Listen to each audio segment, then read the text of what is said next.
Alright, what is poppin'? We're back with my week 2 game of the Cap Snake Tournament. Yay! Cap! Yahoo! This is a... oh my lord. Yeah, it's not in you. I play other metas. Deal with it, anyhow.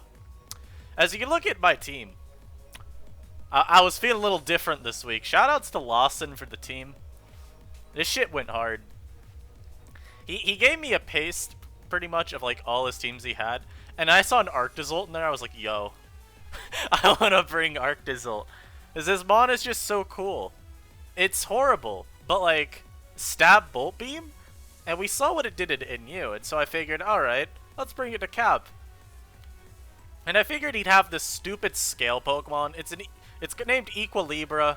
It's a steel ground type. And I knew if I brought Arctozolt, I was like, alright, I'm going to queue into Equilibra, won't I? So when I saw it here, I was kind of like, well, I saw that coming a mile away. The rest of this team's pretty standard, though. It's like Hail Rock, Ninetales, sub 3 attacks, Arctozolt, Choice Banded, Rillaboomer, just standard Spadef, Magma Storm, Tran, Scarf Special Landers, because this gets Weather Ball, and then it's a Choice Specs Kerfluffle, and this mon is a Fighting Fairy type that gets Parting Shot to pivot, so it's kind of cool. When I looked at preview, easily the mon that worried me the most was this Pheromosa, particularly if it was a speed boosting variant. Now, the reason for that's pretty simple to see. I don't have a Pokemon that outspeeds it. And so if Rillaboom goes down early, that's really bad. If it gets a speed boost, I have lost the game. And well, that's not good. I did realize though, if I ever get rid of this Equilibra, Arctozolt's going in. Like, oh, it's gonna be good. So, turn 1, I lead with my Kerfluffle, they lead with their Mosa. I knew I could pivot out on anything, so I was pretty content with that. And I'm just gonna Moonblast immediately. Now he goes out to the Libra here, easily eats that up. I'm gonna go out to my Boomer, because I'm predicting like an EP here. I think the Tran is a little obvious. And I'm gonna U here, because I don't think you stay in and let me Woodhammer. Something that I need to make clear right now. As I'm playing this game, every turn that I make around this Equilibra is predicated on me believing that my opponent also realizes that Arctozolt 6-0s him once this is gone. We're gonna see that isn't the case. So I U-turn, he stays, and I go Tran, knowing Flash Cannon's what's coming out. And I'm like, okay, he'll probably go Hydreigon or Apex here. Again, I don't think you risk damage on Libra. So I'm gonna go for Magma Storm. It's gonna do a whole bunch. He's gonna stay in. And I'm gonna get O-Code with Earth Power. Yeah. And I'm gonna go to Ninetales here, because I'm like, okay, surely now he's gonna switch out. So I set up my Roarvel, he stays in. And I'm like, pain. I don't know if my opponent's out predicting me every turn at the beginning, or if he's just fine giving this up. Now I will say, this next turn I do make a bit of a misplay. I keep my Ninetales in here. And I go for Blizzard. Now if I lose Ninetales this early, the game's over. I mean, Arctozolt becomes pretty much a dead team slot because it doesn't get the benefit of Slush Rush anymore. Game's over. I go for Blizzard though. He's still keeping this around. I actually get the Freeze. This Freeze is super good. And what I will say is I do stand by my claims that I made in my team chat afterwards. And those claims were, I think he played horribly with his Libra. And when I say that he played horribly, I mean more so that when you're playing Pokemon, right? Risk versus reward is an incredibly key factor. Making ballsy ass plays is great, because if you get them right, you get rewarded heavily for them. The problem is that when risk is frankly outweighing them, I think it means that the reward is not as great in comparison. Yeah, you might be benefiting a whole bunch if this play works, but if it doesn't, it's real rough. And that's not to say that you still shouldn't make it. I think if you really are feeling good out of play, then by all means just go for it. But I felt that with how Arctozolt matches into his team, the risk of leaving Libra in all these times, especially like versus Rillaboom, if I had Woodhammered, I think this mon just drops. And even if it doesn't drop, it's, you know, it's pretty much gone. But I get the freeze here, I get bailed out, and he doesn't even try to preserve the Libra here. He keeps it in, hoping the Thaw. Which again, I felt was a little bit weird, because I'm like, okay, why not preserve it? At least it stops Bolt Beak.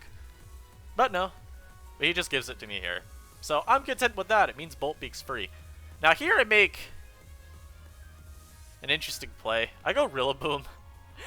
Honestly, I was predicting a Scald, but even then, I just didn't have a great mon to bring into this, and I didn't want to risk Zolt on a Scald.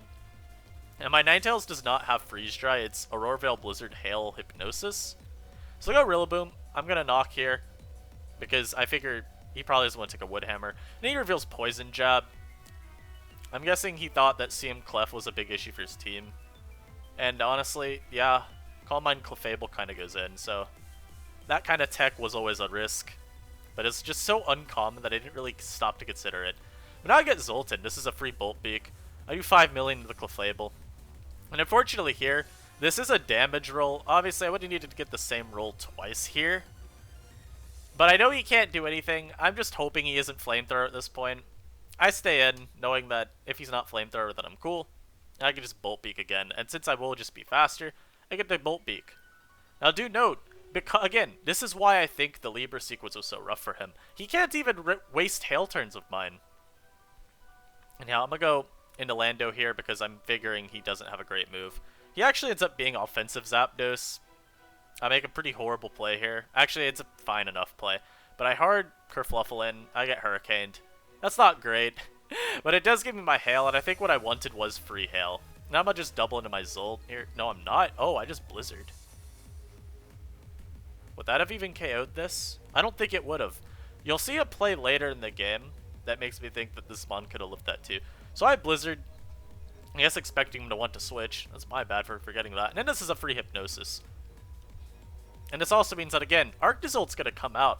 And because my opponent has no ground type, I get the Bolt Beak for free. He doubles into Mosa. Unsure why Mosa was the one that came out. I think maybe trying to wake up would have been a little bit better, but to each their own. And obviously he has to double right back out. I Bolt Beat because no ground immunity, or Volt immunity.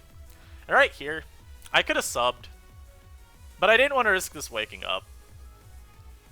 And at this point, I feel pretty decent about my chances of winning. I miss an Icicle Crash here. This was kind of tough, because I don't flinch on this next crash. I have no win con. None. But because I flinch on this crash, I win. And the other rough thing about this crash miss too, right, is it comes into play in a couple turns. I'll get to it when we get there, but I know right here, Freeze Dry, may as well just click it. Don't want to risk a miss. So it goes Hydreigon into turn 23. Disregard chat. I was just like, man, you just... you gotta miss. Calm down. Here's why that miss is so crucial. If I land both my Icicle Crashes, then this turn right here, the Hail is crashing down. He loses Zapdos on this turn, and then he has to go into one of these two mons. But because he got the dodge, I have to take an extra turn KOing. And it means on turn 23 is when Zapdos goes down. This actually gives him a free switch into Mosa, and my opponent ended up misplaying by going Hydreigon here. If he goes Pheromosa, the only chance I have of winning, and because I did have... I learned this later, he was actually a speed boosting nature, which I think is... It's not obvious from looking at a team, but it's like, it's the team's only win condition. So I think it's pretty fair to look at. And just assume that. But if he goes Mosa and gets speed boost, I lose. But since he went Hydreigon, he can't. But if he just doesn't dodge the Icicle Crash, you know, we're really getting into some layers of, you know, complex game theory here. I have one more turn of Hail. He then has to pick between which of these. And I think at that point, I have at least enough leeway to where I can pull something. Now, frankly, here's the thing, right? If I don't get... I think what happens is if I don't get the miss, and I have that Hail turn, if he goes Hydreigon, what I probably would have done is just gone Lando and hoped. Because I feel like I still have to play for a flinch. But what I would have gone is, I would have gone Lando. I would have just seen if I tank a hit from Hydreigon. If I don't, then I get Ninetales in. And that does give me the Hypnosis. Like, pretty much what I'm getting at is, if I don't miss, I have more ways to play around this Mosa. But because I missed, my opponent had an out on this turn if he just goes for Mosa and just tries to triple Axle and get the speed boost. But since he didn't do that, the game is much easier for me to win, because I just go Ninetales here. Now, I actually thought this was a offensive Hydreigon here, and I ended up being right. But this move still does no damage. Like, what the hell? But this just gives me my Arctozolt here, and I pretty much just click Bolt Beak twice. This was a game. I'll say that. This was a game. And then, of course, we outspeed here.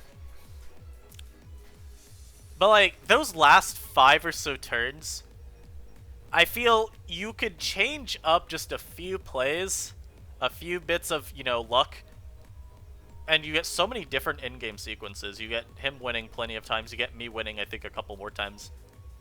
I definitely got bailed by the flinch, but at the same time, it was kind of making up for the luck he got, you know? Just can I have that? I don't think that I played this game as amazingly as I needed to, and I do think, even if I disagree with his Libra sequence, right? I want you to take this, if you're still watching the video, which you should be. And if you're still watching, you should subscribe if you haven't already. But that's beside the point, that's beside the point. Even if I disagree with his Libra sequences, the fact of the matter is he made the sequences, and they got me off track. I feel like I probably still could have just gone for Woodhammer versus this. Or even just Knock, with I had, like, Rillaboom out. I didn't need to make some of those, like, weird U-turn plays. So that is on me. I feel like sacking Kerf maybe didn't need to happen versus the Zapdos. And yeah, though I'm 2-0 now in Cap Snake, we're looking to go for the 5-0 into playoff run, 7-0 into finals win. That's ideal. Actually, no, I think it's only 2 teams finals, so we're open. Pretty much what we're hoping for is the 6-0 dream where we win playoffs. And until next time, I hope you guys are enjoying your life. I am sick. I don't think it's the naughty virus that I can't say because otherwise YouTube will plague me with an informational tag. But like, I don't know, my eye is kind of unfun. Just kind of hoping for the best here. But yeah, if I'm a little bit slow with uploading over the next couple days, then that's why. I'll let y'all know if anything big comes up though. And yeah, until next time guys, peace.